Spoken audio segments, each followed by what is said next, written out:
শুরুতেই তাসকিন আহমেদের দুর্দান্ত শুরু। কুশাল মেন্ডিসের স্ট্যাম্প উড়িয়ে দিয়ে এমন সেলিব্রেশন করল তাসকিন আহমেদ। ঘটনাটি বাংলাদেশের বোলিং ইনিংসের তৃতীয় ওভারের, যেখানে বল করছিলেন তাসকিন আহমেদ, ব্যাট করছিলেন এদিকে কুশাল মেন্ডিস। প্রথম 2 বলে 2টা 4 খেয়েছিলেন তাসকিন আহমেদ। পরের বলে কুশাল মেন্ডিসের স্ট্যাম্প রীতিমতো ভেঙে দেন তাসকিন আহমেদ, আর উইকেট পেয়ে দুর্দান্ত সেলিব্রেশনে মাতেন তাসকিন আহমেদ। আর শুরুতেই ভয়ঙ্কর কুশাল মেন্ডিসকে হারিয়ে বিপদে পড়ে গেল শ্রীলঙ্কা।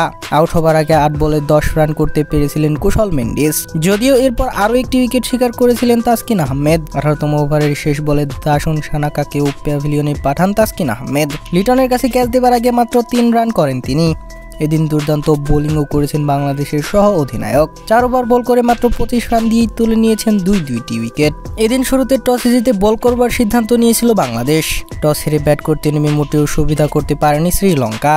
বাংলাদেশি বোলারদের তোপের মুখে বেশি রান করতে পারেনি শ্রীলঙ্কা। তাই তো নির্ধারিত ওভার শেষে 9 উইকেট হারিয়ে 124-এর বেশি করতে পারেনি শ্রীলঙ্কা। এখন 125 রানের লক্ষ্যে ব্যাট করতে নামে টিম বাংলাদেশ। তো দর্শক, আপনার কি মনে হয় 125 রান টার্গেট ব্যাট করতে নেমে কি বাংলাদেশ জিততে পারবে কিনা? জানিয়ে দিন ভিডিওর কমেন্ট বক্সে।